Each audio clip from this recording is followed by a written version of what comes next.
This meditation requires a little advanced preparation. First, I want you to think about a potential experience you want to have.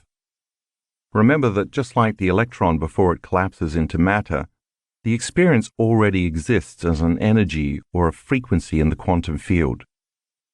This is the energy that you're about to tune into. Some of our students have lowered their cholesterol levels just by tuning into a potential. They lowered their cancer markers. They've made tumors disappear. They've also created great new jobs, all expense-paid vacations, new healthy relationships, more money, profoundly mystical experiences, and even winning lottery tickets. Believe me, my team and I have seen it all. So go ahead, step into the unknown. Once you have the new experience you want to create, assign a capital letter to it, and then write that letter down on a piece of paper. Think of the letter as a symbol that represents that specific possibility in your life. Actually, putting it on paper instead of only thinking about it is important, because the act of writing it down solidifies that you want it. Then draw 2 squiggly circular lines around the letter to represent the electromagnetic field you need to generate around your body to match that potential in the quantum. Now assign some meaning to that letter so that you can get even clearer about your intention. Think of some specific refinements of what you want and list at least 4 of them. The only thing I don't want you to consider including is any mention of a time frame. For example, if your intention is a great job, your list might look like this.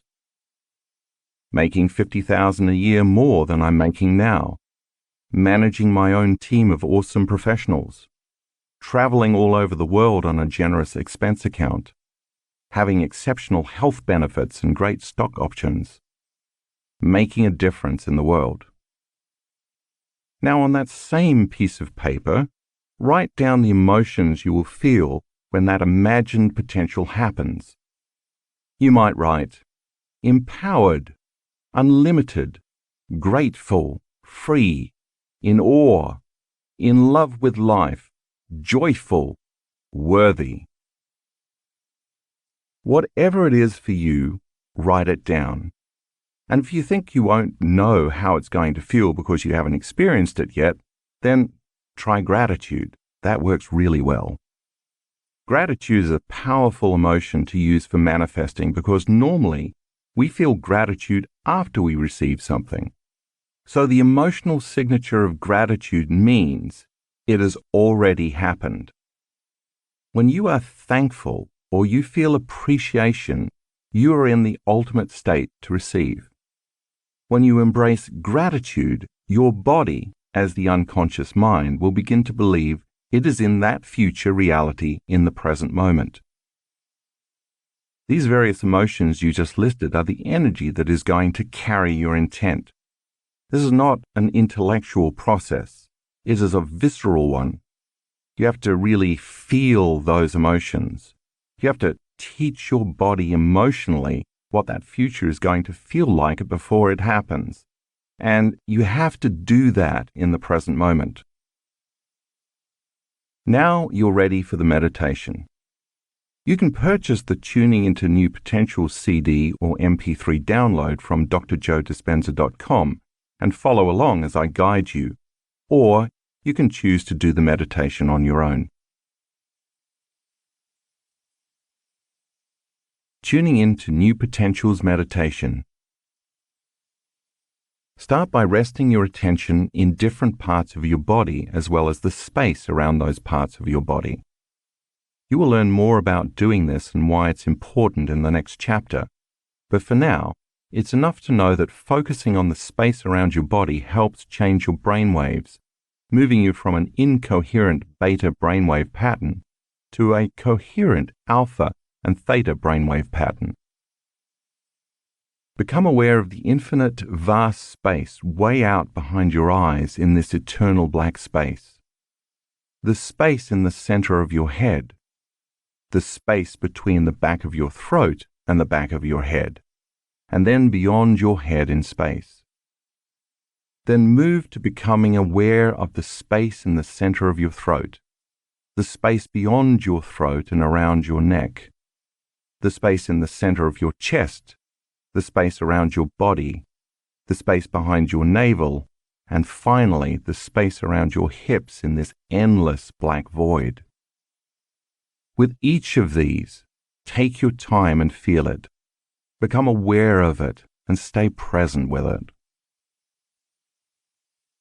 Become aware of the vastness of space that the room you're in occupies in space, and then extend your awareness to the vastness of space beyond the room in space, and finally to the vastness of space that all of space occupies in space. Now it's time to take your attention off your body, the environment and time, and to become nobody, no one, no thing, nowhere, in no time, to become pure consciousness, to unfold as an awareness into this infinite black space, an endless field where all possibilities exist. If you get distracted, simply return to the present moment, as we discussed in the previous chapter. Keep unfolding into this immaterial space by continuously reinvesting your attention into it.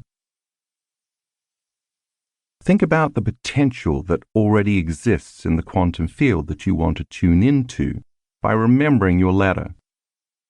Sense the energy of that future potential within you and all around you, and tune in to your future. When you do this, you'll be moving into a new state of being, broadcasting a whole new electromagnetic signature into the field. When there's a vibrational match between your energy and that potential, the new event is going to find you. You don't have to make anything happen. I want to be clear here. It might take more than a few meditations for your future opportunity to unfold. It could happen in a week, a month, or even longer. The key is to keep doing it until it occurs. Once you're in a new state of being, broadcasting a new electromagnetic signature, now remember your future before it happens and begin to mentally rehearse what that future will be like by living in that future. Make it as real as possible, calling up those elevated emotions you listed so you can teach your body emotionally what that future feels like. Surrender your creation to a greater mind, planting a seed in the infinite field of possibilities, and just let it go.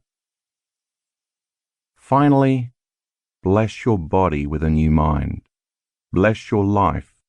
Bless your challenges. Bless your soul. Bless your past, and bless your future. Bless the divine in you and open your heart and give thanks for a new life before it's made manifest. Slowly bring your awareness back to the room, and when you're ready, open your eyes. Get up from your meditation as though your future has already happened, and let the synchronicities and new possibilities find you. Chapter 4. Blessing of the Energy Centers. We've been talking a lot about light and information, or energy and consciousness. Now it's time to go a little deeper into those concepts to help explain how the next meditation works.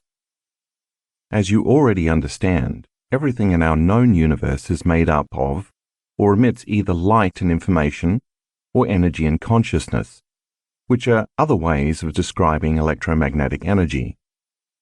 In fact, these elements are so intimately combined that it's impossible to separate them. Look around you. Even if you don't see anything other than matter, objects, things, people, or places, there's also a sea of infinite invisible frequencies that are carrying encoded information.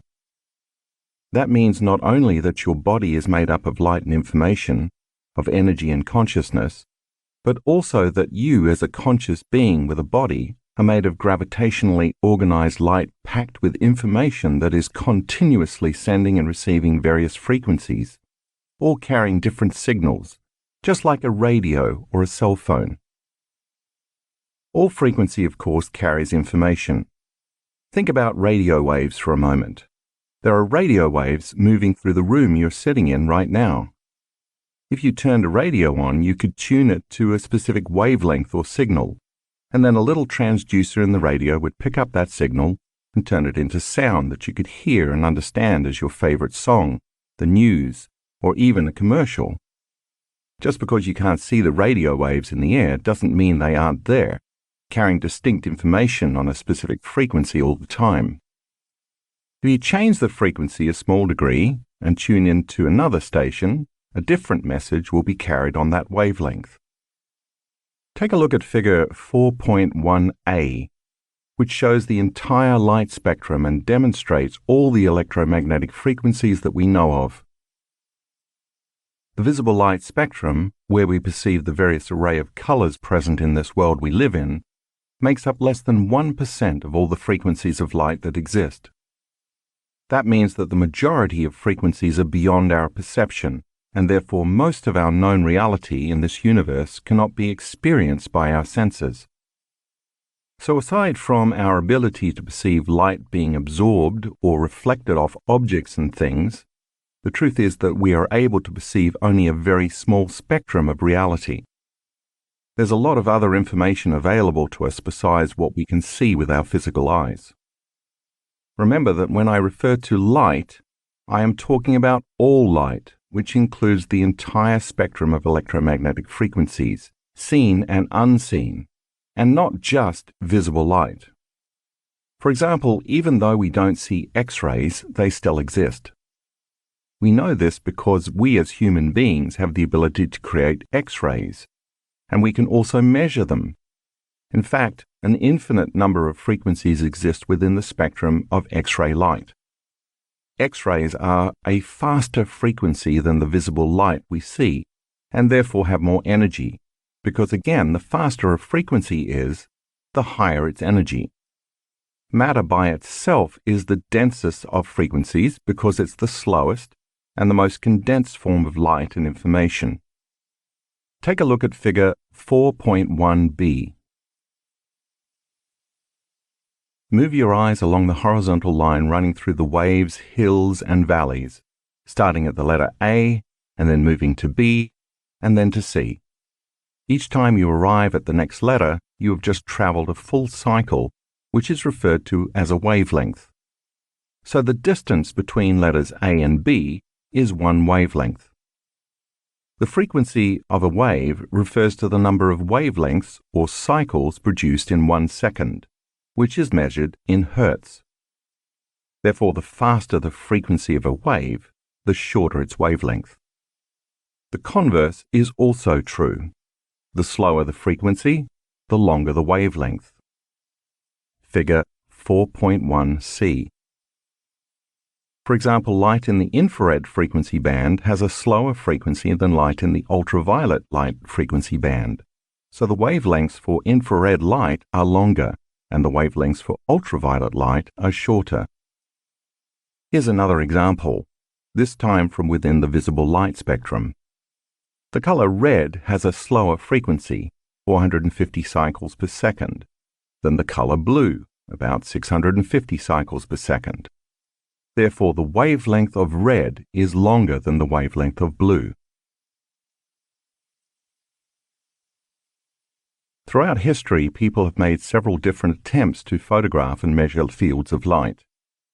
One prominent example is Kirlian photography, discovered in 1939 by Russian electrician and amateur inventor Semyon Davidovich Kirlian. With this technique, Kirlian was able to capture images of the electromagnetic field that surround both living and non-living objects.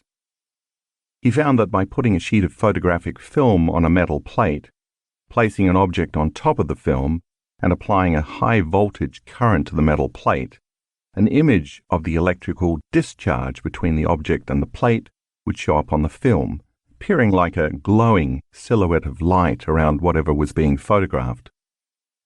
In one of Kirlian's many experiments, he reportedly photographed two seemingly identical leaves, one from a healthy plant and one from a diseased plant. The photograph of the leaf from the healthy plant showed a strong light field, while the other showed a much weaker glow, leading Kirlian to believe that his photographic technique might be a means of assessing health. While scientists today debate the usefulness of Kirlian photography as a diagnostic tool, research on the technique continues. A more recent development along these lines comes from German biophysicist Fritz Albert Popp, Ph.D., who has spent more than 3 decades studying biophotons, tiny, low-intensity light particles that are stored within and emitted by all living things. In 1996, Popp founded the International Institute of Biophysics, IIB, a network of research laboratories from more than a dozen countries around the world that study biophotons. Popp and his fellow IIB researchers believe that the information contained in these light particles, which are stored in DNA, communicates extremely effectively with the cells of the organism, thus playing a vital role in regulating the organism's function. These biophotons can be detected by an extremely sensitive camera designed to measure their emissions. The stronger the emissions, as well as the more intense and coherent the light field, the greater communication between cells and the healthier the organism. In order to sustain life and health, our cells communicate with each other by exchanging vital information transmitted on different frequencies of light. Popp discovered that the reverse is also true. When a cell does not emit enough organized and coherent electromagnetic energy, that cell becomes unhealthy. It's not able to share information with other cells very well, and without that exchange, it doesn't have what it needs. So the mechanistic version of the inner workings of the cell that we learned in high school biology is dated. Charged molecules attracting and repelling each other are not responsible for the way cells work. Instead, the electromagnetic energy that the cell emits and receives is the life force that governs those molecules. That's a vitalistic view that supports the truth of who we are. What all this means, in effect, is that we are quite literally beings of light, each radiating a very vital life force and expressing an actual light field around our bodies. The totality of each cell expressing and contributing to a vital field of light that carries a message. It would be safe to say, then, that the more we define reality with our senses and live our lives as materialists, focusing primarily on the physical, and therefore the more we turn on the stress response, the more we may be missing out on valuable information. That's because the more we keep narrowing our focus on the matter, objects, things, people, and places in our outer world, the less able we are to sense those other frequencies that aren't visible to the naked eye. And if we are unaware of them, they do not exist to us. As you have already read, and I hope begun to experience yourself with the meditation in the previous chapter, it's possible for you to tune in to certain frequencies around you, just like you can tune a radio dial to 107.3. When you close your eyes and sit still and eliminate the external environment, the static that normally keeps you from sensing those other frequencies, you can train yourself to get a clear signal and receive information from it. When you do this repeatedly, you tune into a new level of light and information that you can use to influence or affect matter. And when you do that, your body experiences syntropy, enhanced order, instead of entropy, disorder, physical breakdown, and chaos. Once you can quiet down your analytical, thinking mind and more readily tune into this more orderly information, your body automatically responds by processing this new stream of consciousness and energy, thereby becoming more efficient, coherent, and healthy.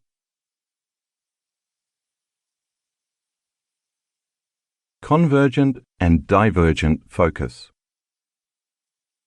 At the beginning of the meditation in the last chapter, I asked you to rest your attention in different parts of your body, as well as in this space around different parts of it. Now I want to dive deeper into why I ask you to do that in almost all my meditations. When you practice this, you sharpen your ability to master two different ways your brain can focus using convergent focus and divergent focus. Convergent focus is a single-minded or narrow focus on an object, anything having matter.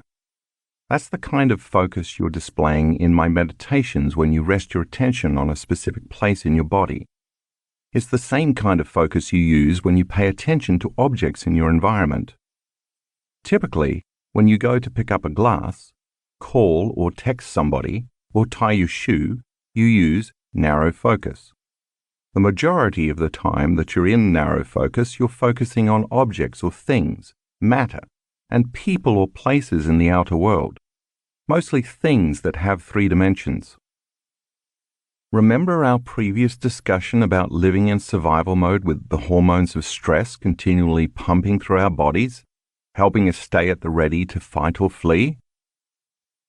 When we're in that state, we narrow our focus even further because paying very close attention to the external physical world becomes very important. In effect, we become materialists, defining reality with our senses. The different compartments of the brain that normally work in community then begin to subdivide, no longer communicating effectively with each other, and no longer working together seamlessly in a state of coherence, orderliness. Now they're in an incoherent state, sending incoherent messages down the spinal cord to various parts of the body. We've seen this over and over again when we do the brain scans to measure brain waves. As I've said before, when your brain is incoherent, you are incoherent. And when your brain is not working right, you are not working right. It's as though instead of playing a beautiful symphony, your brain and body are producing a cacophony. And because of this unbalanced, incoherent state, you are left trying to control or force outcomes in your life. You try to predict a future that's based on the past, and you do that in part by paying more attention to your outer world of objects and things than to your inner world of thoughts and feelings. In other words, you stay in narrow, convergent focus, obsessively thinking about the same things over and over again. That's what stress does. It influences you to obsess about your problems so you can be prepared for the future worst-case scenario based on your past memories. Being prepared for the worst outcome gives you a better chance of survival because no matter what happens, you are prepared for it. However, when you change your attention from using this narrow focus to adopting a more open and broad focus, as you will do in this meditation, you can become aware of the space and so the light and energy around your body in space. This is called a divergent focus. You go from focusing on something to focusing on no thing, on the wave, energy, instead of the particle, matter. Reality is both the particle and the wave. It's both matter and energy. So when you practice using narrow focus to rest your attention in different parts of the body, acknowledging the particle, and then you open your focus so that you sense the space around these parts of your body in space, acknowledging the wave, your brain changes into a more coherent, balanced state. Entering the subconscious mind. In the 1970s, Les Femi, Ph.D., director of the Princeton Biofeedback Center in Princeton, New Jersey, discovered how this shift in attention from narrow to open focus changes brainwaves. Femi, a pioneer in attention and biofeedback, was trying to find a method for teaching people how to move their brainwaves from beta, conscious thought, to alpha, relaxed and creative. The most effective way to make the shift, he discovered, was by directing people to become aware of space or nothingness, adopting what he called open focus. The Buddhist tradition has been using this method of meditation for thousands of years. As you open your focus and sense information instead of matter, your brainwaves slow down from beta to alpha. This makes sense because when you are sensing and feeling, you are not thinking. As your thinking brain, the neocortex, slows down, you are able to get beyond the analytical mind, also called the critical mind, which separates the conscious mind from the subconscious mind. See Figure 4.2. Now you're able to move into the seat of your body's operating system, the autonomic nervous system, which you read about in the previous chapter. And now your brain can work in a more holistic fashion.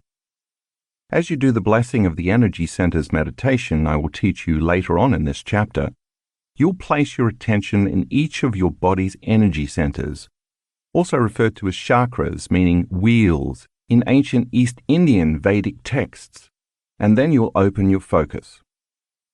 Because where you place your attention is where you place your energy, as you place your attention in each center and your energy moves to it, each one of these individual centers begins to become activated.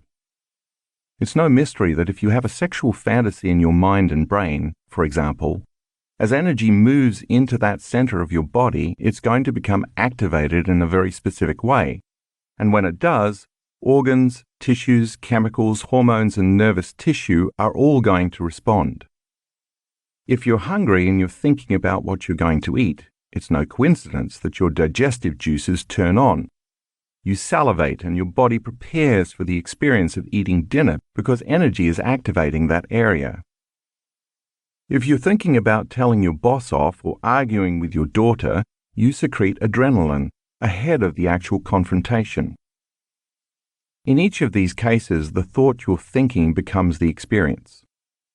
I will explain this in more detail in the next section when we talk about the individual energy centers. But for now, it's enough to know that this happens because each center produces its own chemical hormonal expression, which then activates the organs, tissues, and cells in each area.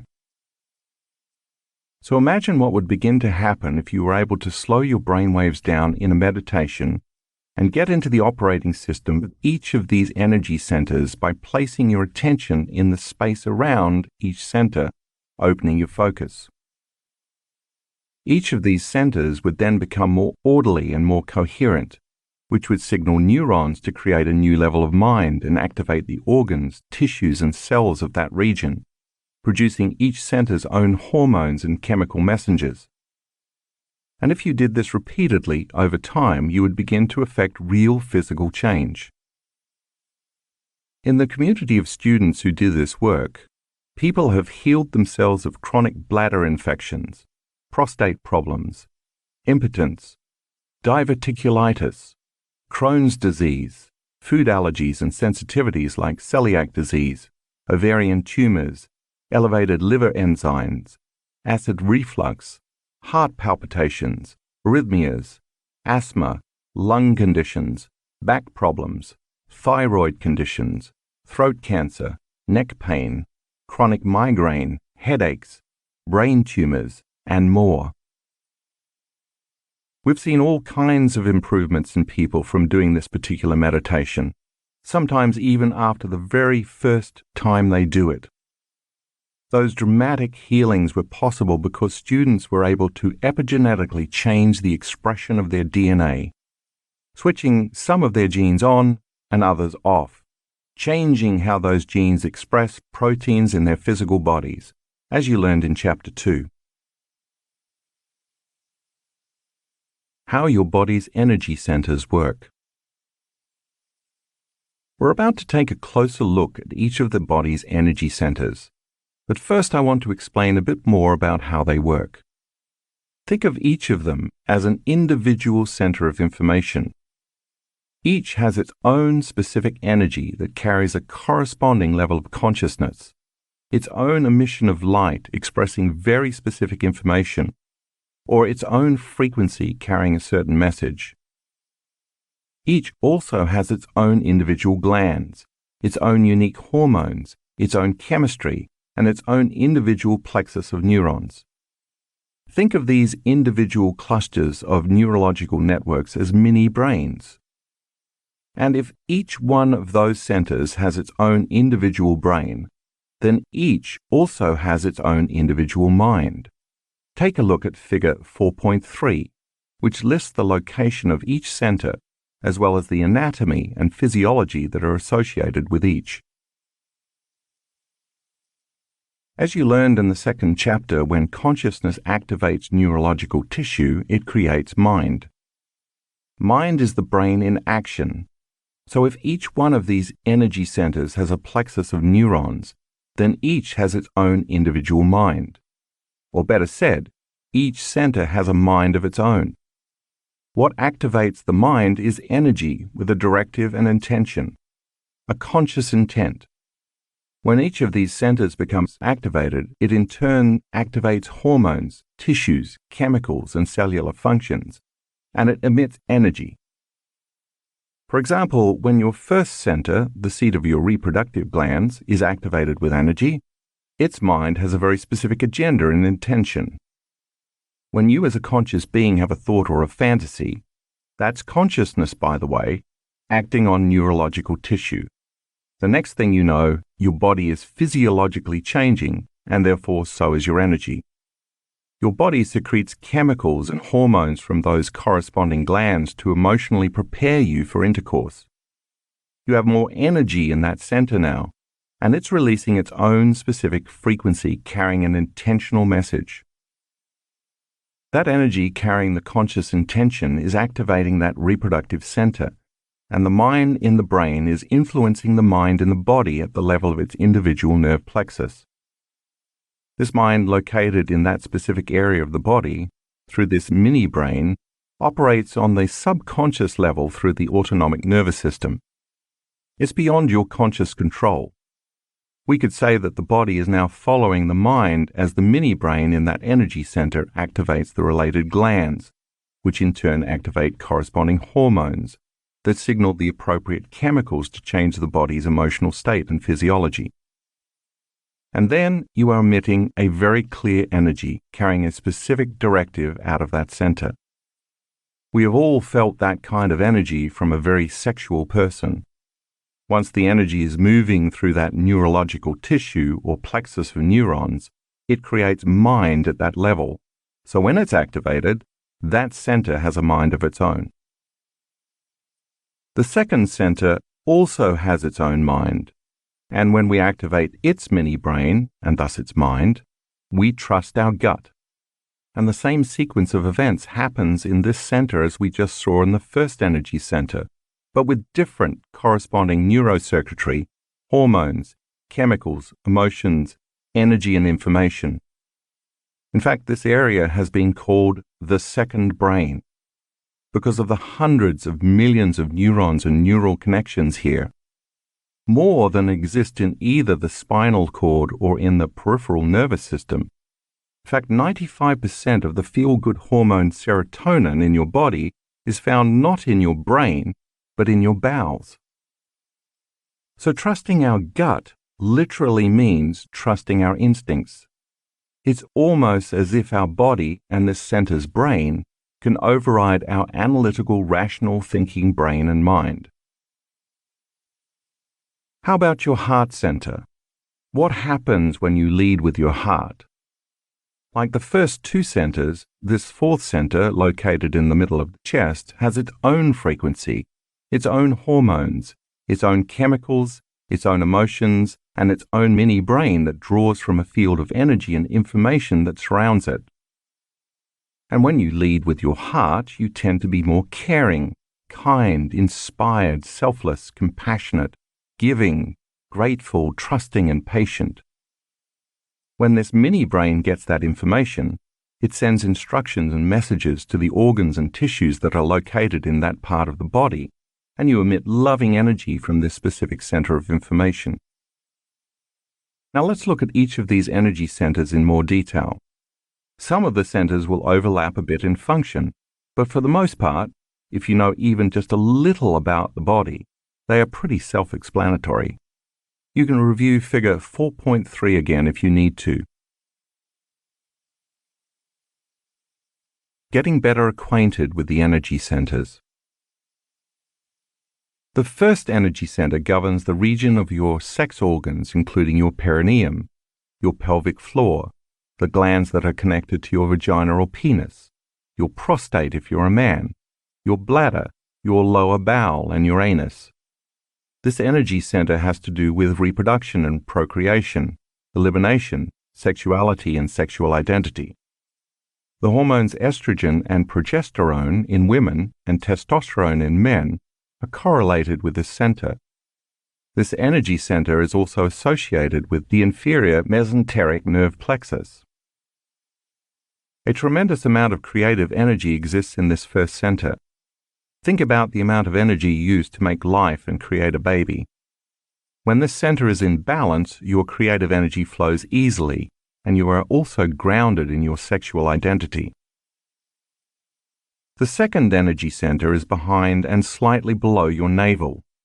It governs the ovaries, uterus, colon, pancreas, and lower back. It has to do with consumption, digestion, elimination, and the breaking down of food into energy, including digestive enzymes and juices, as well as the enzymes and hormones that balance your blood sugar levels. This center is also connected to the superior mesenteric nerve plexus. This energy center is also related to social networks and structures, relationships, support systems, family, cultures, and interpersonal relationships.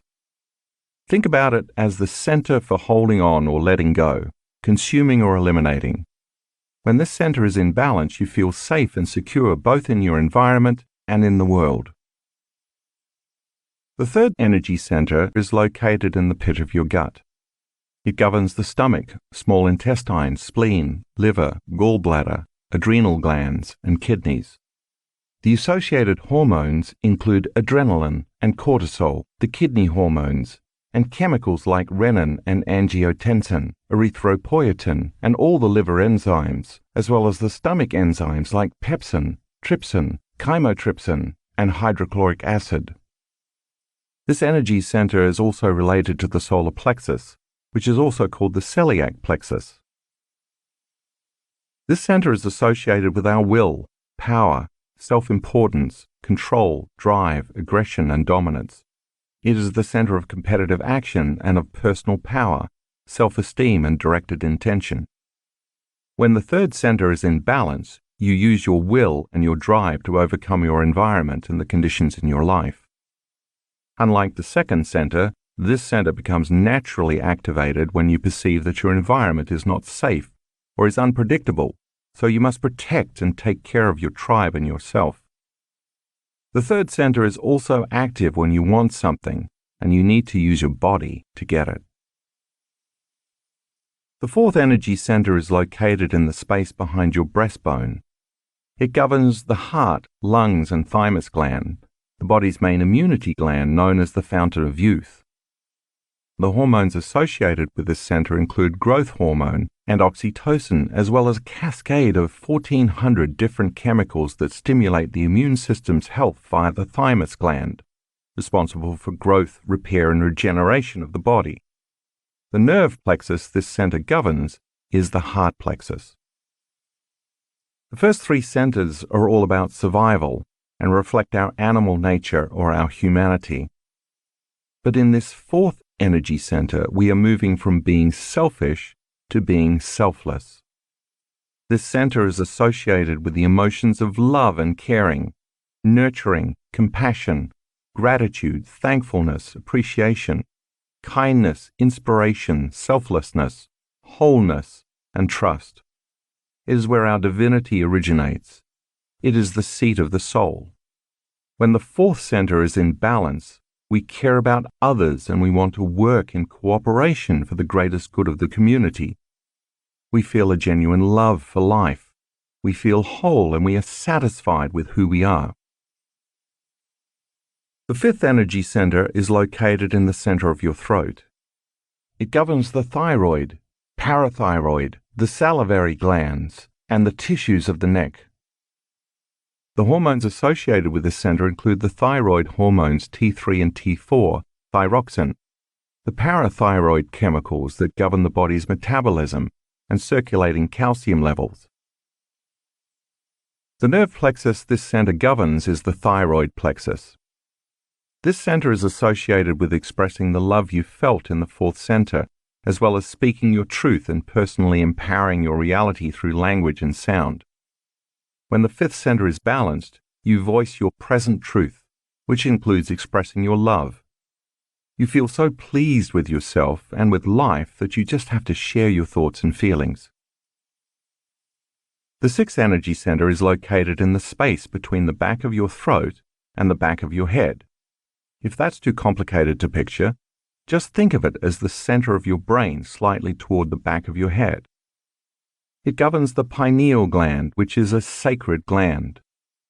Some people call the pineal the third eye, but I call it the first eye.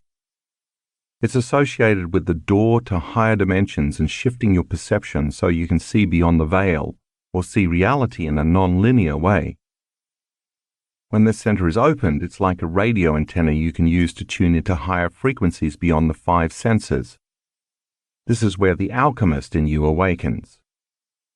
I devote a whole chapter to the pineal gland later in the book, but for now, know that the pineal gland secretes hormones like serotonin and melatonin, as well as some other wonderful metabolites, which are responsible for your circadian rhythms of feeling awake in response to visible light during the day, and sleepy in response to being in darkness at night. In fact, the pineal gland is sensitive to all electromagnetic frequencies beside visible light and can produce corresponding chemical derivatives of melatonin that change your view of reality. When this gland is in balance, your brain works in a clear manner. You are lucid, more conscious of both your inner world and your outer world, seeing and perceiving more each day.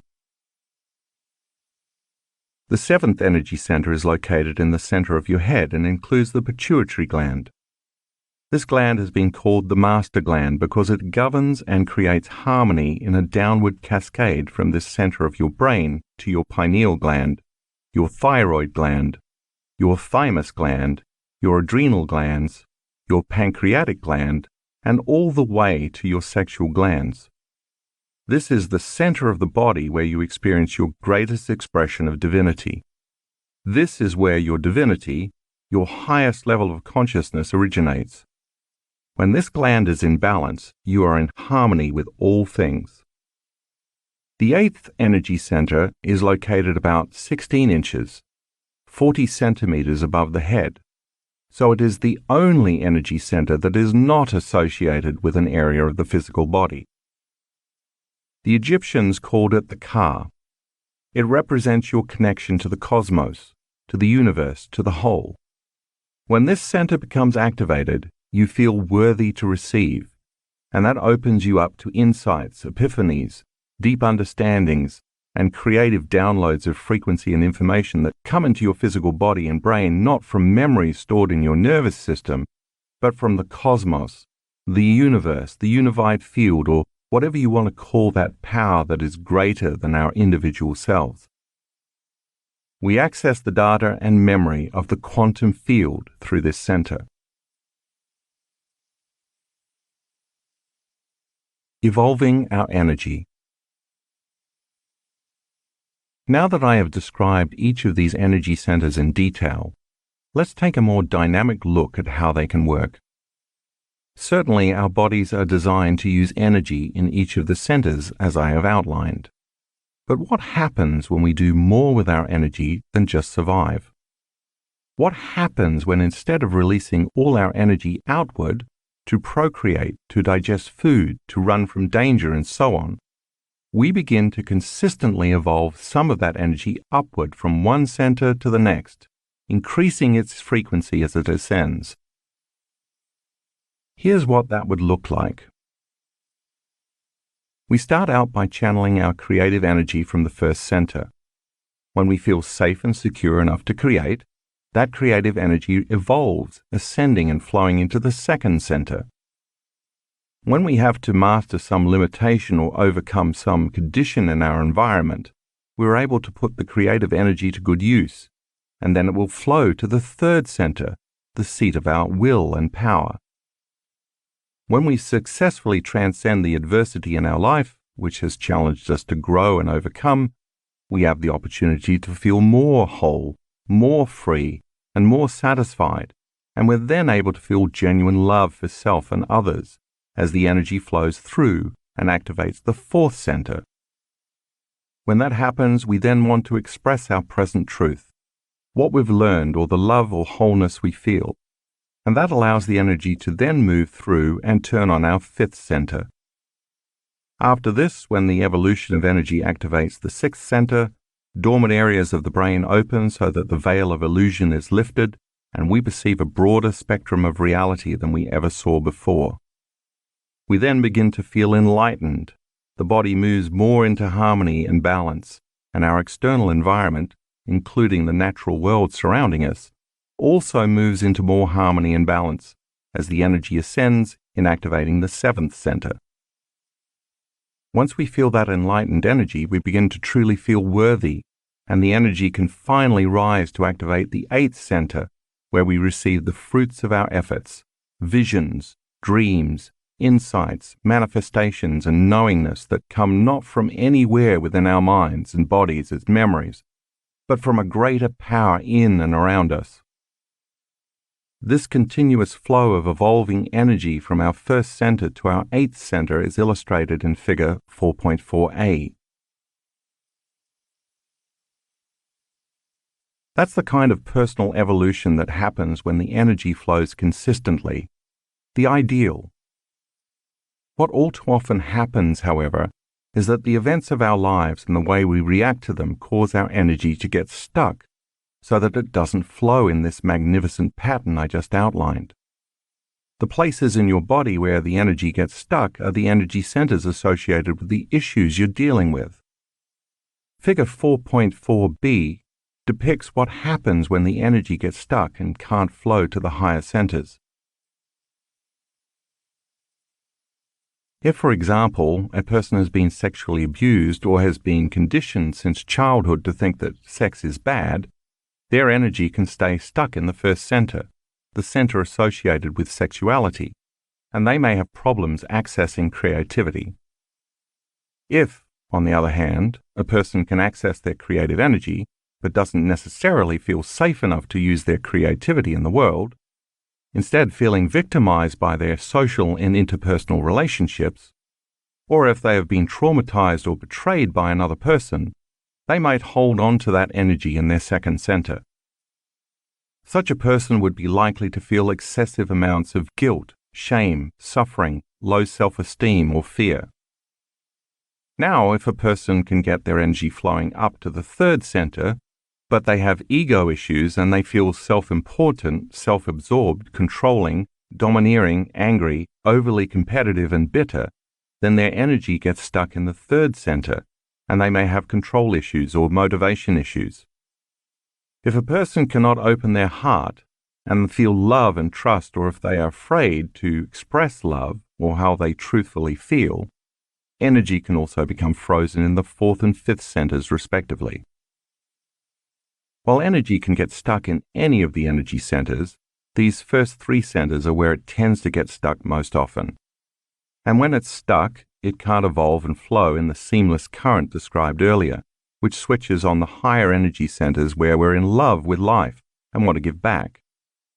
Getting that circuit flowing the way it was designed to do is the whole point of doing the blessing of the energy centers meditation. We bless each of these centers so we can get stuck energy flowing again. Drawing from our energy field. As we discussed earlier, our bodies are surrounded by invisible fields of electromagnetic energy that are always carrying a conscious intention or directive. When we activate each of the body's 7 energy centers, we could say that we are expressing energy out of these centers. Simply put, when we as conscious beings activate a specific energy in each individual center, we stimulate the associated neurological plexuses to produce a level of mind that then activates the proper glands, tissues, hormones, and chemicals in each center. Once each unique center is turned on, the body emits energy carrying specific information or intention from it. However, If we keep living in survival and we are overly sexual, over-consuming or overstressed by living our lives from the first three centers, we keep drawing from this invisible field of energy carrying information that surrounds the body, and we are consistently turning it into chemistry. The repetition of this process over time causes the field around the body to shrink. See figure 4.5. As a result, we diminish our light, and there is no energy that carries a conscious intention moving through these centers to create the correlated mind in each. Essentially, we've tapped our own energy field as a resource. That limited level of mind with its limited amount of energy in each center will send a limited signal to the surrounding cells, tissues, organs, and systems of the body. The result can produce a weakened signal and a lower frequency of energy carrying vital information to the body. Therefore, the lowering frequency of the signals creates disease. We could say that from an energetic level, all disease is a lowering of frequency and an incoherent message. Remember how I said that the lower three energy centers of the body are concerned with survival, so they represent our selfish nature? They're about using power, aggression, force, or competition so we can survive the conditions in our environment long enough to consume food, to nourish ourselves, and then procreate and keep the species going, as opposed to the upper five centers, which represent our selfless nature and are concerned with more altruistic thoughts and emotions. Nature has made these lower three centers very pleasurable so that we keep engaging the actions related to them and what they represent. Having sex, first center, and eating, second center, are quite enjoyable, as is connecting and communicating with others, also the second center. Personal power, third center, can be intoxicating, including the success of overcoming obstacles, getting what we want, competing against others and winning, surviving in a particular environment, and pushing ourselves to move our bodies around. You can see then why some people may tend to overutilize one or more of their first three centers, and in so doing, consume more of the field of vital energy and information surrounding the body. For example, an overly sexual person draws extra energy from the field of energy surrounding their first center. A person trapped in shame or guilt who feels victimized, holds on to the emotions of the past and constantly suffers, is consuming excess energy from the energy field surrounding their second center, and so holds on to energy in that center. An overly controlling or stressed person pulls additional energy from the field surrounding their third center. When our consciousness is not evolving, neither is our energy. The subatomic level. All of this starts at the subatomic or quantum level, so let's discuss how that happens. Take a look at figure 4.6. If you take two atoms, each with its own nucleus, and you put them together to form a molecule, the overlapping of the two circles where they bond is where they're sharing light and information. And because they're sharing information, they're sharing a similar energy that has a particular frequency. What's holding those two atoms together as a molecule is an invisible field of energy.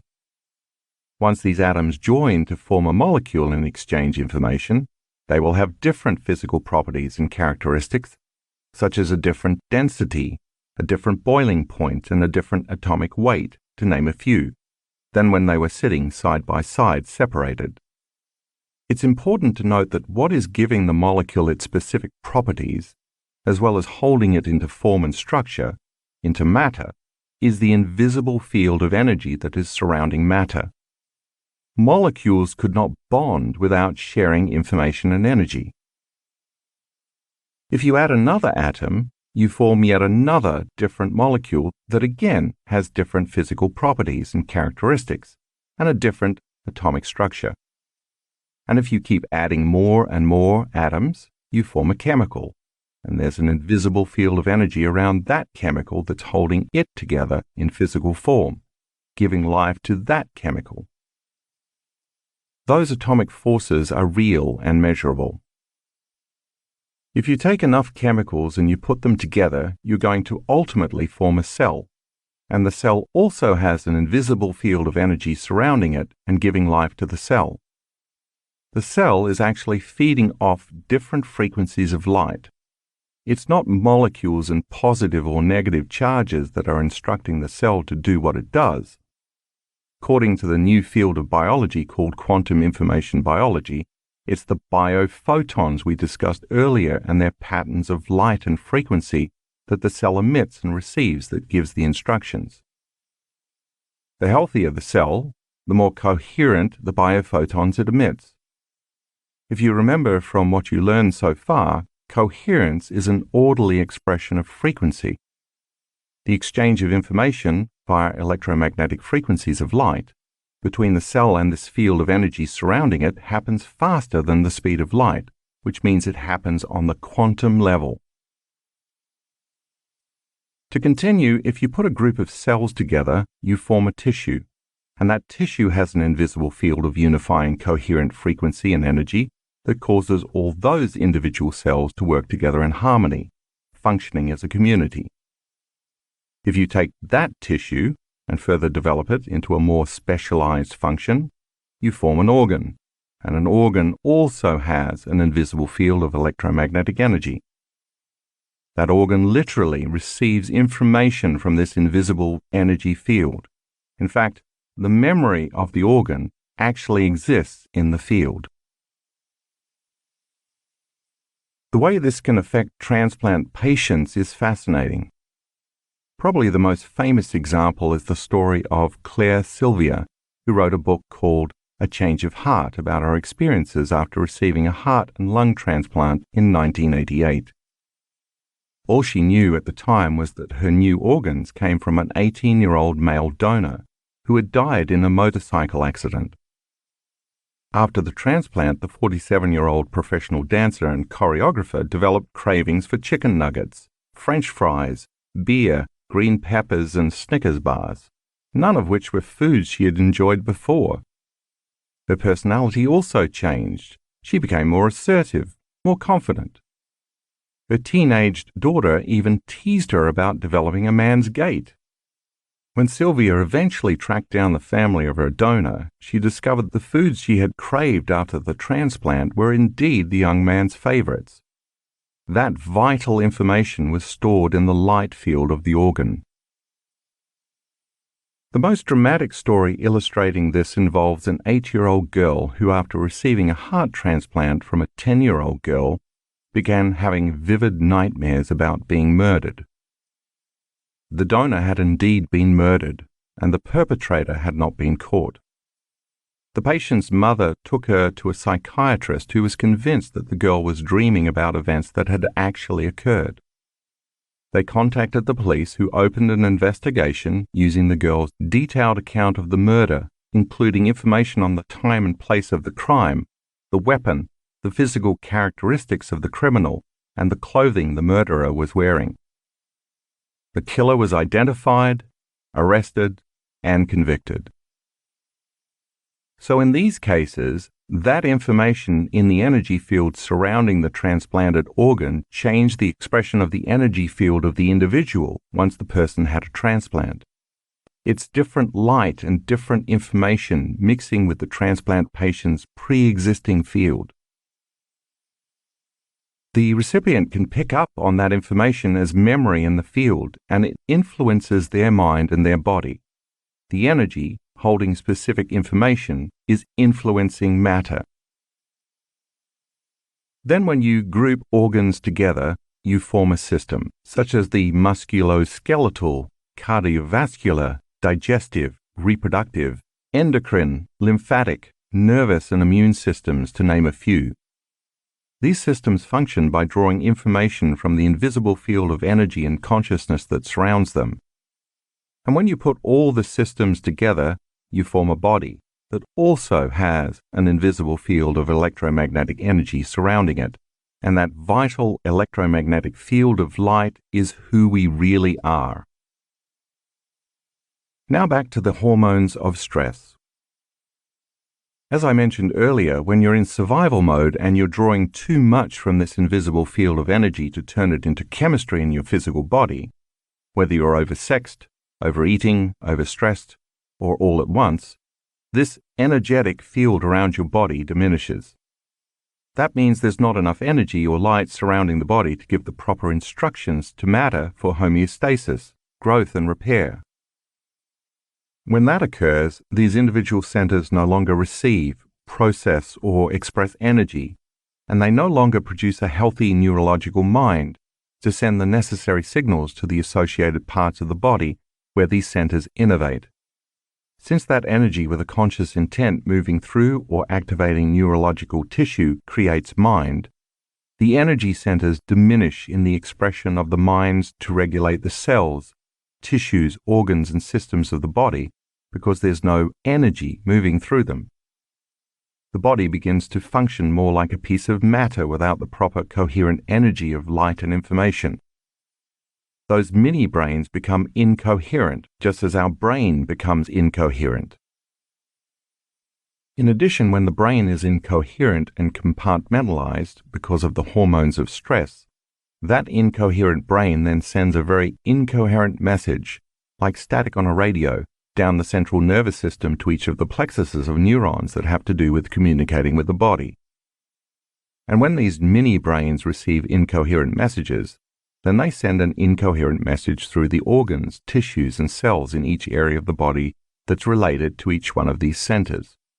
This in turn affects the hormonal expression and nerve conductivity going to different organs and tissues and cells in the body, and this incoherence begins to create disease or imbalance. The result is that when these individual brains become incoherent, each corresponding area of the body becomes incoherent. And when they don't work well, we don't work well. Increasing energy.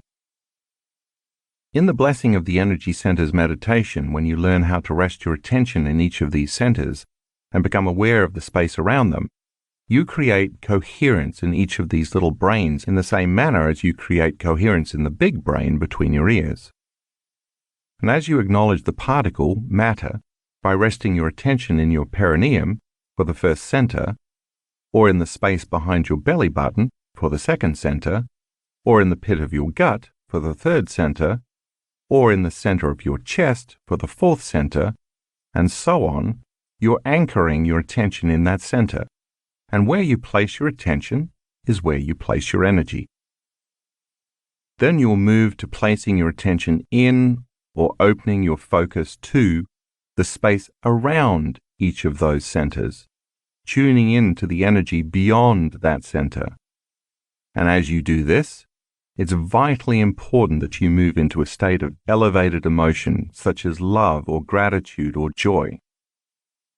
As you know from previous chapters, this is important because the elevated emotion is energy, and the longer you can hold that open focus from a state of elevated emotion, the more you will build a very coherent field with a very high frequency around that center in your body.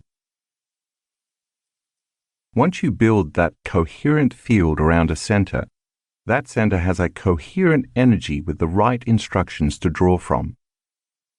The atoms, molecules, and chemicals that form the cells that create the tissues that make up the organs and the systems of the body will be drawing from a new field of light and information and a more coherent energy carrying a more intentional message, giving new instructions to each center of the body. The body will then begin to respond to a new mind. As you surrender and move into the present moment, and you understand that where you place your attention is where you are placing your energy, you can build a new field of light and information and raise the frequency of the signal. And that intentional thought directs energy through each center to produce a new mind in that individual brain. As each center draws from a new field of frequency and information, the body moves back toward balance or homeostasis. And in this new state, you become more energy and less matter, more wave and less particle. The more elevated the emotion, the more energy you create, and the more dramatic a shift can result. If, on the other hand, you stay stuck in the survival emotions of worry, fear, anxiety, frustration, anger, distrust, and so on, you don't have this energy, this information, and this light around your body. As the frequency, light, and energy slow down and become more incoherent in each center, you become more matter and less energy until your body begins to become diseased. That's the point of doing this meditation, to speed up the frequency so it entrains the lower, disorganized frequency back into coherence and orderliness, raising the frequency of matter or entraining matter to a new, more coherent mind. But remember, you can't muscle this. You can't just will it or force it to happen. You can't do it by trying. You can't do it by hoping, and you can't do it by wishing, because you can't do it with your conscious mind. You have to get into your subconscious mind, because that's where the operating system is, the autonomic nervous system that functions and controls all these centers. You have to get out of your beta brainwave pattern, because beta keeps you in your conscious mind, separated from your subconscious or your autonomic nervous system that actually runs the show.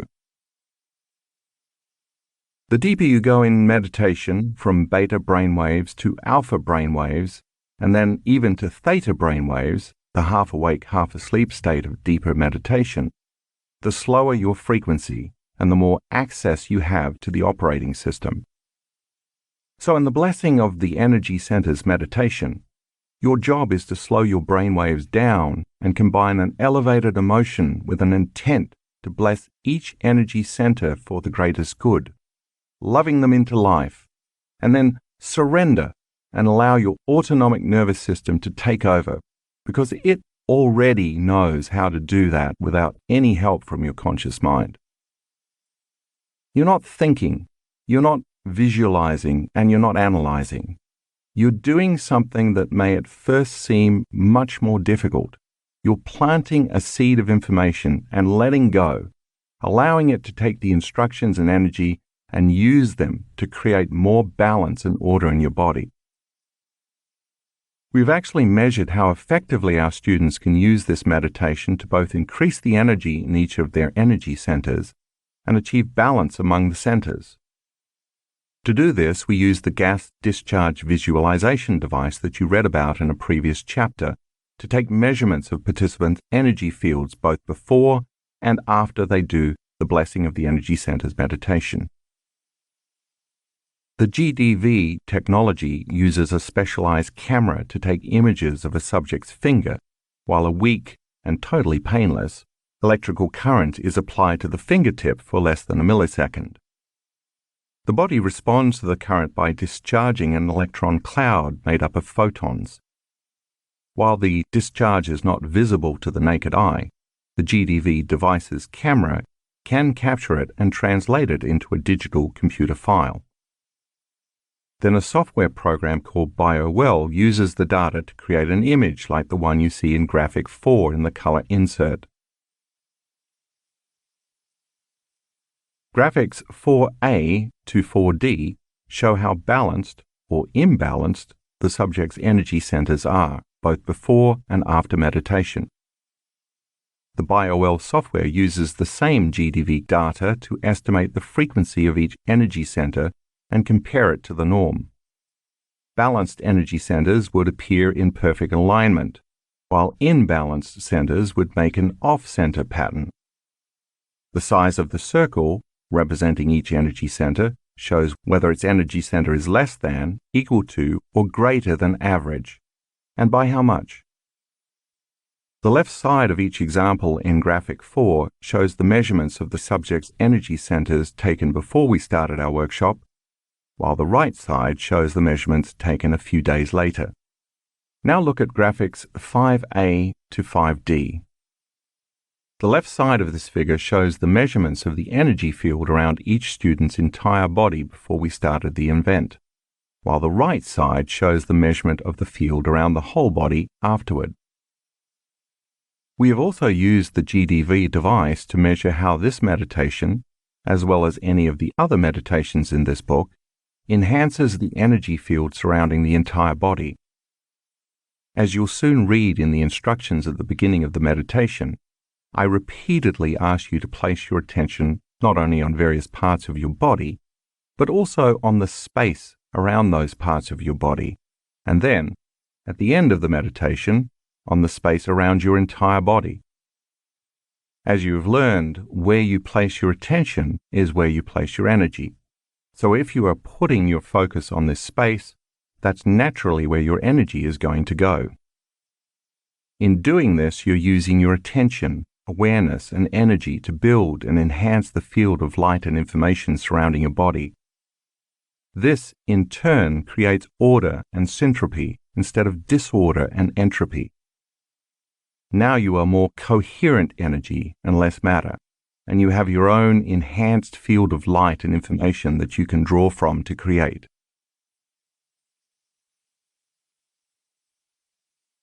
Blessing of the Energy Centers Meditation.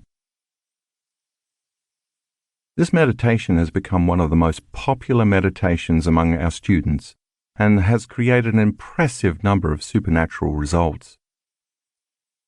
As I did in the previous chapter, I will give you some basic instructions so that if you choose to do the meditation on your own, you'll know how to proceed.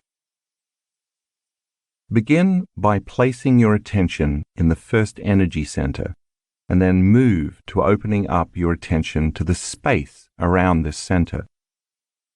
Once you can sense this space around the energy center, bless that center for the greatest good, and then connect to elevated emotions like love, gratitude, or joy to raise the frequency of this center and also create a coherent field of energy.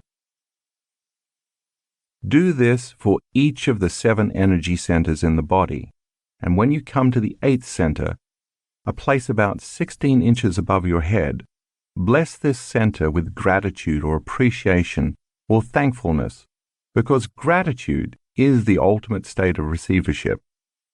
This center will then begin to open the door to profound information from the quantum field. Now open your focus and place your attention on the electromagnetic energy surrounding your entire body, building a new field of energy. As your body draws from a new field of electromagnetic energy, you become more light, more energy, and less matter, and you raise your body's frequency. Remember, if you are going to create the unlimited, you have to feel unlimited. If you're going to heal in a magnificent way, you have to feel magnificent. Tap into elevated emotion and sustain it throughout the meditation. Once you've blessed each of the energy centers, lie down for at least 15 minutes.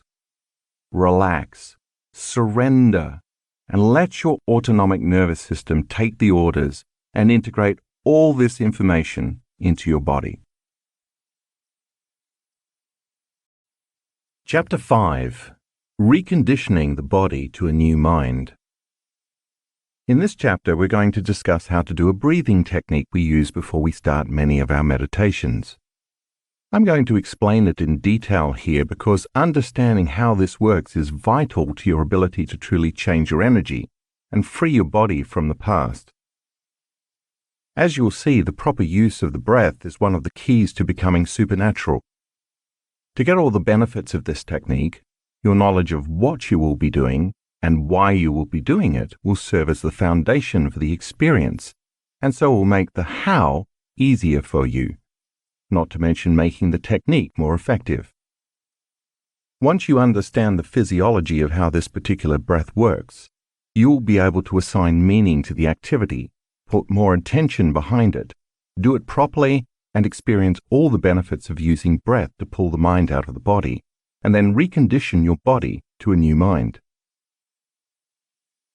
Before we start, I want to review the thinking-feeling loop we discussed in Chapter 2, because the concepts are central to the meditation in this chapter. As you will recall, thoughts cause biochemical reactions in your brain that release chemical signals, and those chemical signals make the body feel exactly the way you were just thinking. Those feelings then cause you to generate more thoughts that make you feel the same way you were just thinking.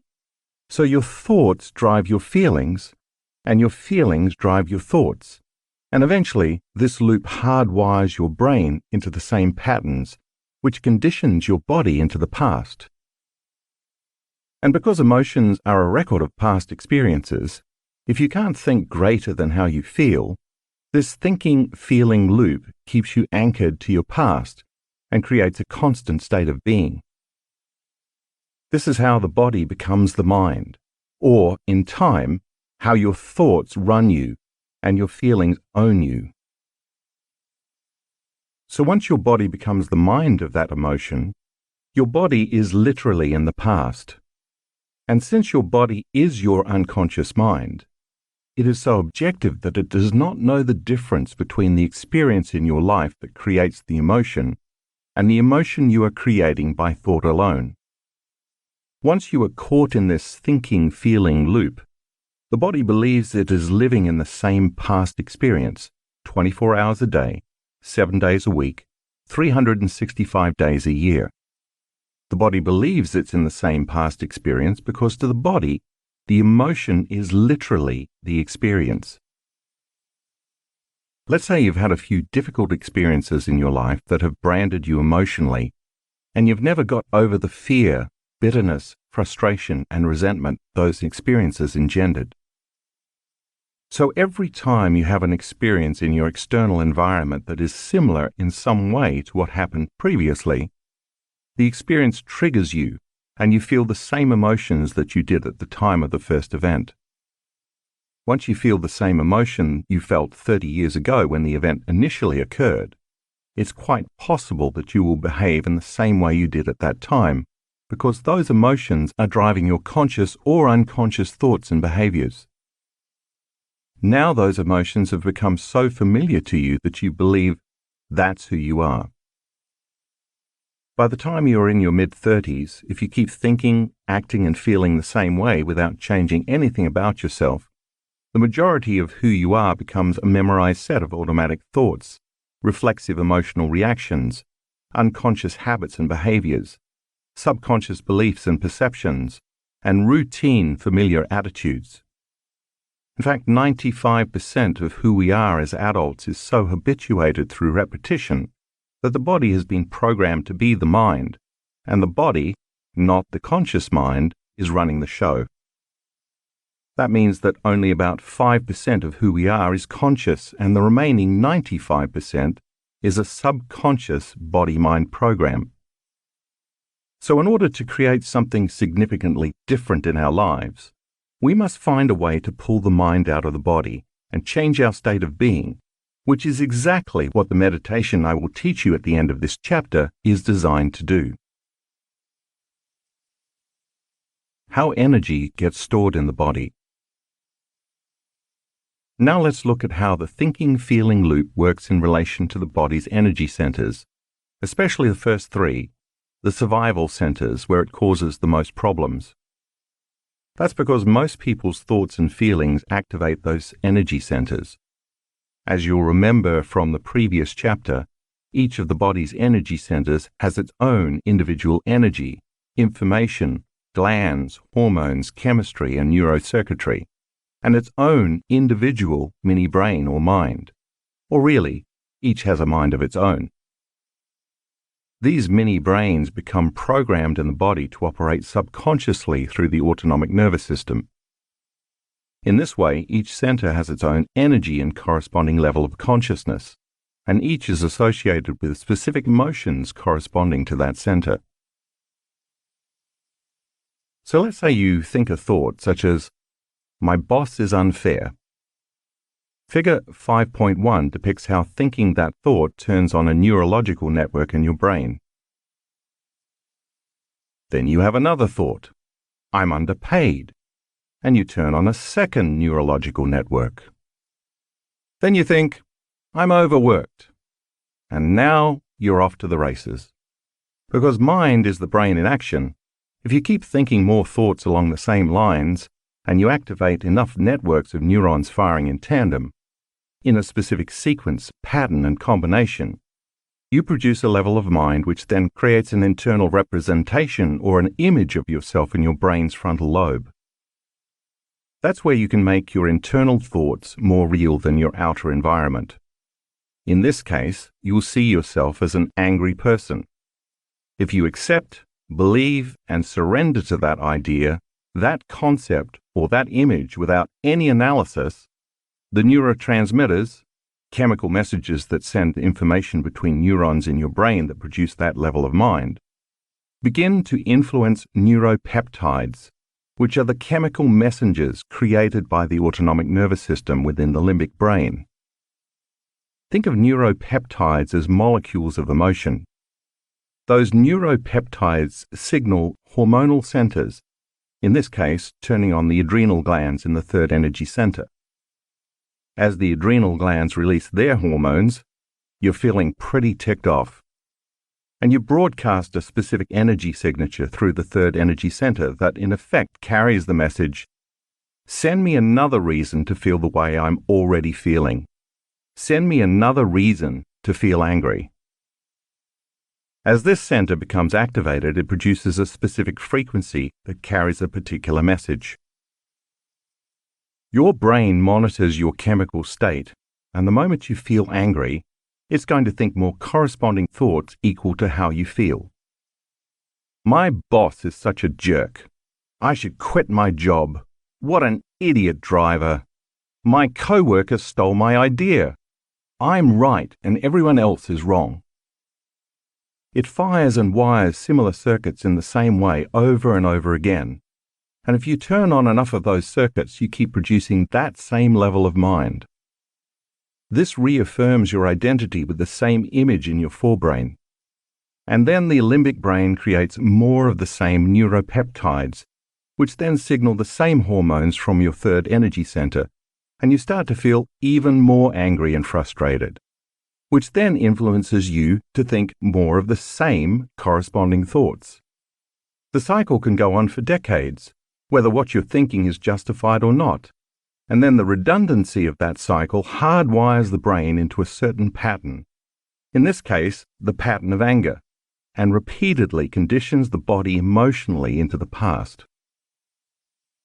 The body becomes the mind of anger, so the anger is no longer in the mind, that's in your brain, the 5% of your thought that is conscious, but instead, the emotion of anger becomes stored as energy in the body-mind, the 95% of your mind that is subconscious. Because it's subconscious, you're not aware that you are doing this, but that is exactly what is happening. So all that emotion, which was originally created from thought, because all thoughts have a corresponding energy, becomes stored as energy in the body, stuck in the third center, the solar plexus. This stored energy produces a corresponding biological effect. In this case, it could be adrenal fatigue, digestive problems, kidney issues, or a weakened immune system, not to mention other psychological effects like a short temper, impatience, frustration, or intolerance.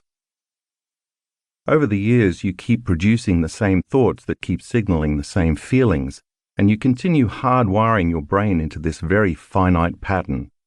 And in the same way, you keep reconditioning the body to become the mind of anger.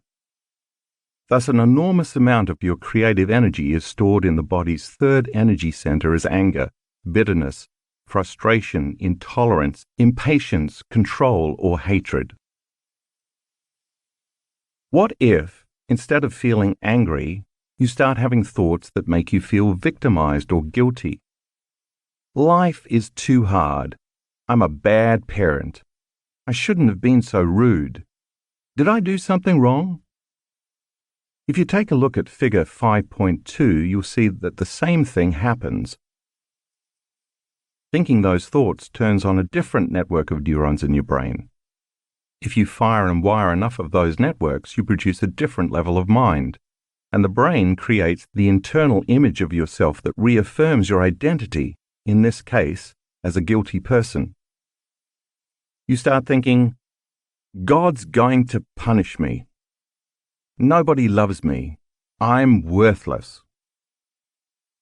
Once you accept, believe, and surrender to these guilty thoughts without any analysis, the neurotransmitters activating neural networks in your brain influence a different blend of neuropeptides, this time neuropeptides that are equal to those thoughts about feeling guilty. And then those neuropeptides signal a different hormonal center, in this case, the second center. And over time, as you recreate the same loop of thinking and feeling and thinking, you are going to begin to store your energy in the body in the second center. This begins to produce a biological effect. Since you feel guilt in your gut, you may start to feel nauseated or sick, or you may experience pain in this area of your body, along with emotions like suffering, unhappiness, or even sadness. If over time you keep feeling guilty, you think more guilty thoughts that fire and wire more neurons that signal more neuropeptides that cause the release of more hormones in the second center. As this happens, you continue to condition the body to become the mind of guilt and suffering, so you're storing more and more energy as emotion in the second center. You also continue to broadcast a specific energetic signature carrying specific information through the second energy center into your body's energy field. So now let's say that you start having a totally different set of thoughts. What happens if you have sexual fantasies about someone? Now you're turning on a different network of neurons in your brain, and you're producing a different level of mind. And just as before, if you get enough of those networks firing and wiring, you're going to get a different internal representation in the frontal lobe of your brain. And once the thought or image you are paying attention to becomes more real than your outer world, in that moment the thought literally becomes the experience, and the end product of that experience is the corresponding feeling. As a result, your body gets turned on. That center now is activated with a specific energy carrying a specific message or intent, which then turns on the individual plexus of neurons in that center to produce a specific mind, which then signals genes in the corresponding glands to make chemicals and hormones equal to those thoughts. Now you're convinced you're the stud or vixen of the universe. And if you accept, believe, and surrender to that thought or image of yourself without any analysis, then those neurotransmitters in the brain will begin to influence a different blend of neuropeptides in the limbic brain. They'll signal hormones in the first energy center, programming the autonomic nervous system to prepare that center to become activated. I think you're very familiar with the biological effects that happen next. Those biological reactions will cause you to keep feeling a certain way, and you're going to think more corresponding thoughts equal to that feeling. And now you're storing energy in the first center, and you are broadcasting a vibrational signature carrying a specific message from that center into the energy field in your body. Your brain is monitoring how you are feeling, and you're going to generate even more corresponding thoughts. And the cycle continues. This is how the body responds to the mind and ultimately becomes the mind. So now you understand how your thoughts condition your body to become the mind of whatever emotion you're experiencing, and how, when that happens, you're storing more energy in the corresponding energy center for that emotion. The center where the majority of that energy gets stored is the one associated with the emotions you have been repeatedly experiencing. If you are overly lustful, overly sexed, or overly preoccupied with wanting to be seen by others as sexually desirable, your energy is stuck in your first center. If you experience an overabundance of guilt, sadness, fear, depression, shame, unworthiness, low self-esteem, suffering, and pain, your energy will become stuck in your second center. And if you have problems with anger, aggression, frustration, control issues, judgment, or self-importance, your energy is stuck in your third center. Hopefully, by now, you have done the Blessing of the Energy Centers meditation and have begun to experience how the energy in each of your centers is able to evolve from one center to the next, increasing its frequency as it moves up. In time, the body becomes the mind of that emotion, and once that energy as an emotion is stored, or more accurately, once it becomes trapped, in one or more of the lower energy centers, then the body is literally in the past. This means you no longer have energy available to create a new destiny. When that happens, your body becomes more matter and less energy because, as you have read, the first three centers, which are based on survival emotions, shrink the vital field of energy surrounding your body. To be clear, I'm not saying that you shouldn't ever have sex, enjoy food, or even feel stressed. What I am saying is that when you are out of balance, it's because these first three centers are out of balance. And imagine if all three of these survival centers become overstimulated all at once. You can easily see how your body's energy would diminish over time. When that happens, there's not much available energy for growth, repair, healing, creation, or even just returning to balance. By the same means, many people who feel out of balance may retreat from their lives and limit the amount of food they eat. By digesting less food, their body has more energy to balance itself. They may also abstain from sexual intercourse for a period of time to allow the body to restore itself. During their retreat, they will also remove themselves from the constant stimulation they normally receive from their environment, including their friends, kids, co-workers, appointments and schedules, job, computers, homes and cell phones. This helps the body keep from reacting, consciously or unconsciously, to all those familiar elements in their outer world that they associate with thoughts and emotional memories from the past. The breath technique I'm about to teach you gives you a way to liberate that trapped energy that's stored in the first three centers so it can be free to flow to the brain, from whence it came. And when you use the breath to liberate those emotions, that energy becomes available for higher purposes. You'll have more energy to heal yourself, create a different life, manifest more wealth, or have a mystical experience, to name just a few possibilities. Those emotions that are stored in the body as energy will be transmuted into a different type of energy, carrying a different message through the elevated emotions of inspiration, freedom, unconditional love, and gratitude. It's the same energy, it's just locked up in the body. The breath is a way to pull the mind out of the body. You will be using your body as an instrument of consciousness to ascend your energy, turning those survival emotions into creative emotions. As you free your body from the chains of the past and liberate this energy, you have available energy to do the uncommon, to achieve the supernatural. The body as a magnet. Think about a magnet as you look at figure 5.3. Magnets, of course, have polarity. They each have a north pole and a south pole. One end has a positive charge, and the other end has a negative charge. The polarity between the ends of a magnet is what causes the magnet to produce an electromagnetic field. The stronger the polarity between the two poles, the larger the electromagnetic field the magnet produces. You can't see that electromagnetic field, but it exists, and it can be measured. The strength of a magnet's electromagnetic field can even influence matter.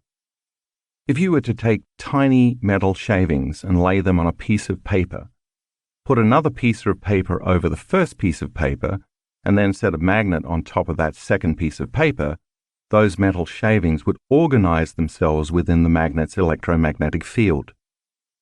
The electromagnetic field of the magnet is powerful enough to affect material reality, even though the frequency of this field exists beyond your senses.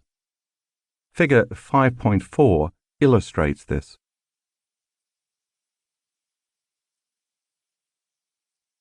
The Earth is a magnet, and like any other magnet, it has a north pole and a south pole, as well as an electromagnetic field surrounding it.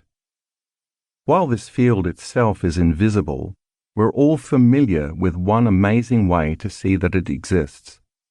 The Earth's electromagnetic field deflects the sun's photons, During a solar flare or mass coronal ejection, that field deflects trillions of tons of photons hurled towards the Earth in a pulsating, colorful phenomenon known as the Northern Lights.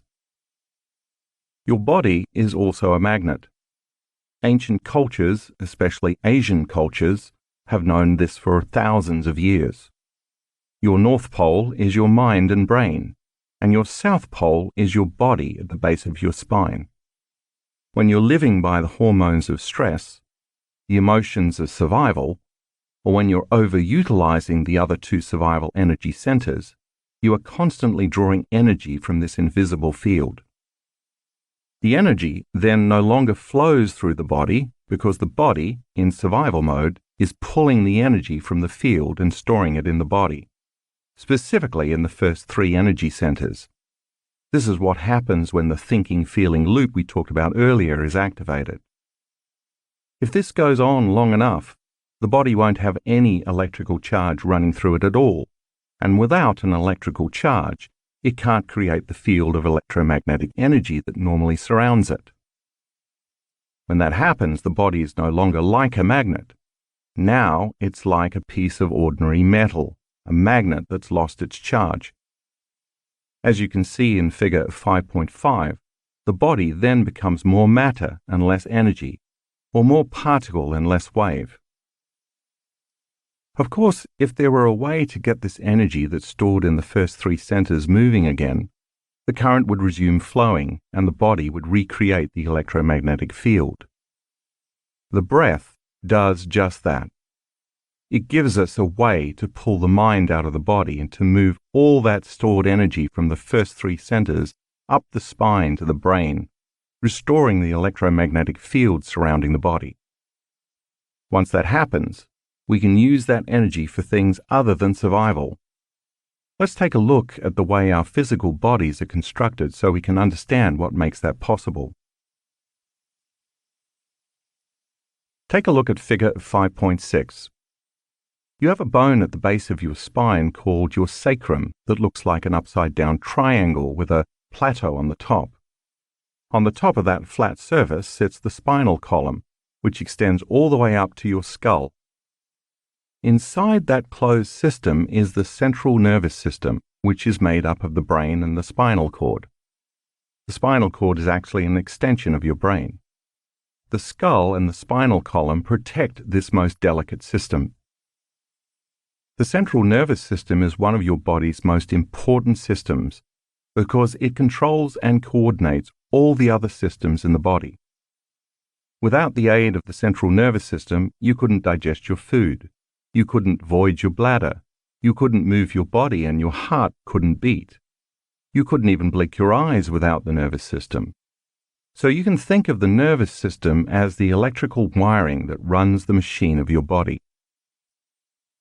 Inside this closed system is cerebrospinal fluid that's filtered from the blood in the brain. This fluid bathes the brain and the spinal cord, and it's responsible for giving the central nervous system buoyancy.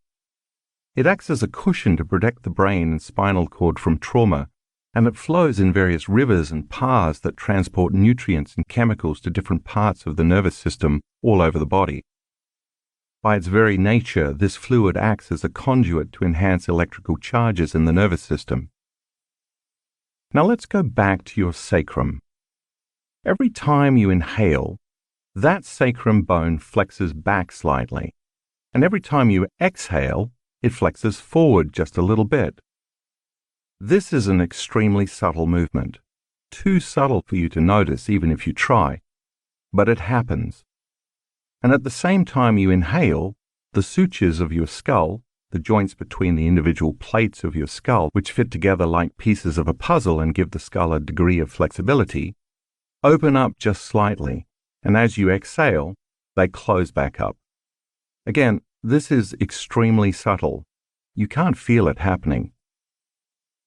The movement of your sacrum back and forth as you slowly breathe in and out, along with the sutures of the skull opening and closing, propagates a wave within the fluid of this closed system, and it slowly pumps that cerebrospinal fluid up your spine all the way to the brain, passing through 4 chambers called cerebral aqueducts or ventricles.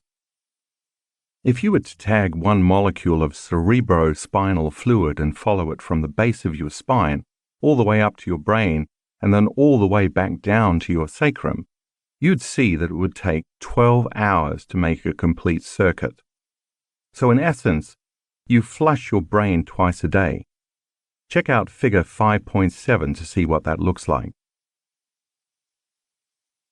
So think about what would happen if you contracted the intrinsic muscles of your perineum, your pelvic floor, the same muscles you use for intercourse and elimination, and you locked them down, and then while they were locked down, you next contracted the muscles of your lower abdomen, locking those muscles down, and then you did the same with the muscles of your upper abdomen. If you kept squeezing and contracting those muscles in your first 3 energy centers by contracting your core muscles, that fluid in your central nervous system would move up, as illustrated in figure 5.8. You'd be moving that cerebrospinal fluid in your central nervous system up your spine. Each time you tighten the muscles of those centers, the fluid would be forced upward. Now imagine you then placed your attention on the top of your head. Where you place your attention is where you place your energy. So if you put your attention at the top of your head, that would become your target for moving energy. Now think about taking one slow, steady breath through your nose and at the same time squeezing and holding the muscles of your perineum, then those of your lower abdomen, and then those of your upper abdomen, all while following your breath up your spine and through your chest, your throat and your brain, and all the way to the top of your head.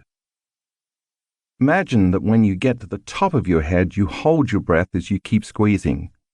You'd be pulling that cerebrospinal fluid all the way up toward your brain.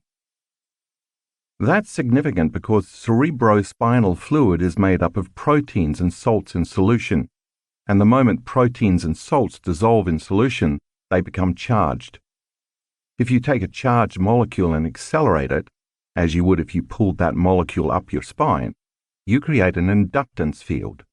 An inductance field is an invisible field of electromagnetic energy that moves in a circular motion in the direction that charged molecules are moving in. The more charged molecules you accelerate, the bigger and more powerful the inductance field. Take a look at figure 5.9 to see what an inductance field looks like. Think of the spinal cord as a fiber optic cable that acts as a two-way highway, simultaneously communicating information from the body to the brain and from the brain to the body. Every second, important information is relayed from your brain to your body, such as the desire to walk across the room or to scratch an itch. At the same instant, a lot of information from the body is carried up your spinal cord toward the brain, such as knowledge of where your body is in space or the signal that you are hungry. Once you accelerate these charged molecules in one direction up the spine, the resulting inductance field will reverse the current of information flowing from the brain down through the body, and it will then draw energy from the lower 3 centers up the spine to the brain. Take a look at figure 5.10a to see how that works. Now there's a current running through the body and the central nervous system, just like a magnet, and as a result, the same kind of electromagnetic field of energy that surrounds a magnet surrounds the body, as you can see in figure 5.10b. The field of electromagnetic energy you've created is a 3-dimensional field, and as it moves, this energy creates a torsion field or a torus field. By the way, the shape of this electromagnetic field is a familiar pattern in the universe. This pattern shows up in the shape of an apple, as well as in the shape of a black hole in a distant galaxy. See figure 5.11. So now you understand that by doing this breathing technique, you're starting to stir up all this stored energy in a very big way. And if you do this technique correctly, and you do it enough times, you are going to wake up a sleeping dragon.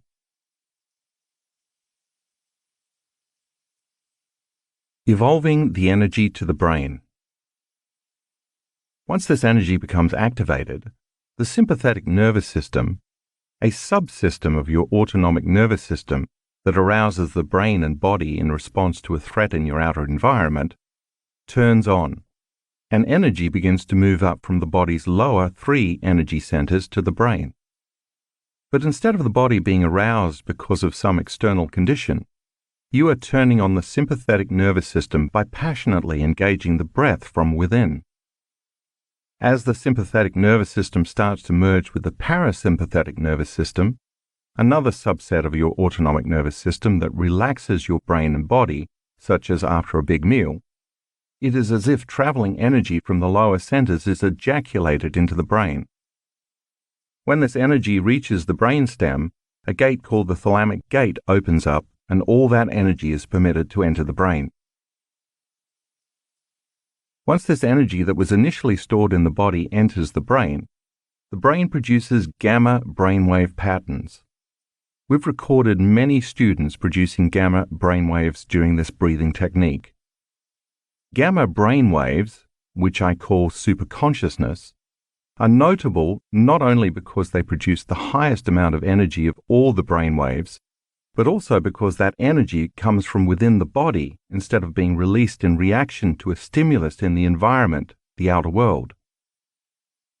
In contrast, the brain produces high-range beta brainwaves when the body releases stress hormones, allowing you to be super alert to danger in your environment.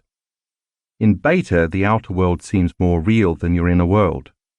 While gamma waves create a similar type of arousal in the brain, which then causes a heightened sense of awareness, consciousness, attention, and energy related to more creative, transcendental, or mystical experiences, the difference is that in gamma, whatever is happening in your inner world becomes much more real to you than many experiences you've had in your outer world. Take a look at figure 5.12 and review how similar beta and gamma brainwaves are.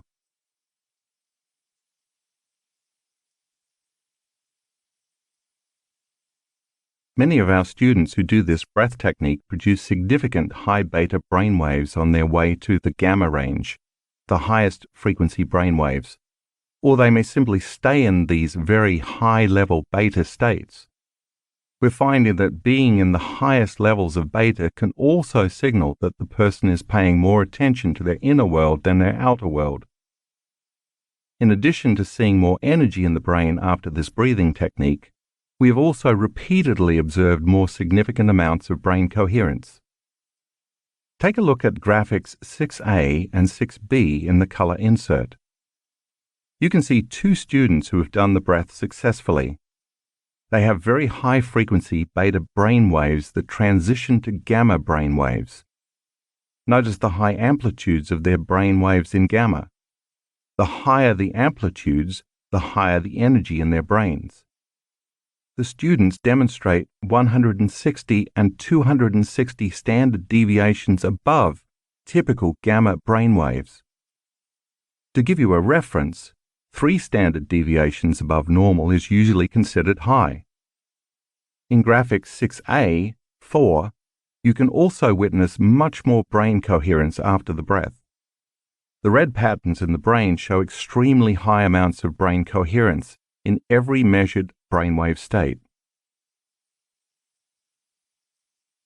As you do this powerful breathing technique, you are drawing the energy that's been stored in those lower 3 centers, the energy you use for orgasm and to make a baby, to digest a meal, to run from a predator, and instead of releasing it out into chemistry, you're going to draw it up your spine like you would draw fluid up a straw and release it into your brain. In fact, there's a tube of energy or light called the prana tube running along your spinal column. See figure 5.13. Prana is the Sanskrit word for life force. Yogis have known about this tube, which is not a physical structure but an energetic one, for thousands of years. This tube is considered etheric because of the electrical information in the spine that constantly moves through it. The more energy moves in the physical spinal cord, the more energy is created as light in this tube. And the more energy created in this tube, the more energy moves in the spine and the greater the expression of life. Sometimes when I teach this meditation, people will say to me, "I don't really feel my prana tube." Well, you don't really feel your left ear either until you put your attention on it, right? So when I ask you to contract your muscles and pull that energy up, you'll be pulling it up through the spine and creating a more powerful prana tube along your spinal cord. It's important to add here that this is not a passive breath. It's an extremely active, passionate process. Moving this stored energy that has been stored for years and years, maybe even decades, takes an act of intention and will. To evolve your limited survival emotions, as an alchemist turns base metals like lead into gold, you are taking self-limiting emotions like anger, frustration, guilt, suffering, grief, and fear, and turning them into elevated emotions, such as love, gratitude, and joy. Other elevated emotions to consider tapping into include inspiration, excitement, enthusiasm, fascination, awe, inspiration, wonder, appreciation, kindness, abundance, compassion, empowerment, nobility, honor, invincibility, uncompromising will, strength and freedom, not to mention divinity itself, being moved by the Spirit, trusting in the unknown or in the mystic or the healer within you. Remember, evolving this energy takes a level of intensity that is greater than the body as the mind, greater than your addiction to any survival emotion. You must be inspired to become more energy than matter, using your body as an instrument of consciousness to ascend your energy. So don't let your body be your mind. Remember that you are liberating your stuck energy, turning guilt or suffering or anger or aggression into pure energy. And as the body liberates that energy, you're freeing yourself, and you will feel overjoyed, in love with life, and inspired to be alive. As you pull this energy up the spine in this meditation, you'll follow your breath all the way to the top of your head. When it gets there, I want you to hold your breath while you keep squeezing those muscles in your perineum and your abdomen. When you do that, you increase the pressure inside your spinal cord and spinal column. That pressure, called intrathecal pressure, is inside a closed system. It's the same pressure you exert when you take a breath and lift something heavy. You're pushing against your insides. But in this breath, you'll be very specifically directing all that pressure, all that energy, and all that spinal fluid up your spine and into your brain. When that pressurized fluid reaches the back of your brainstem, all of a sudden the lower brain centers like the brainstem, cerebellum, and limbic brain open up to this energy through a cluster of nuclei called the reticular formation. That energy then passes through the thalamic gate up to the thalamus, the part of the brain that relays signals from the sensory receptors, located in the midbrain, which serves as a junction box.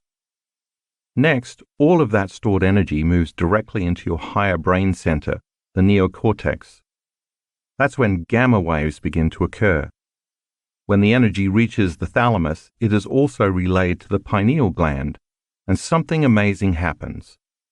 That gland releases some very powerful elixirs, one of which anesthetizes the analytical mind and thinking brain.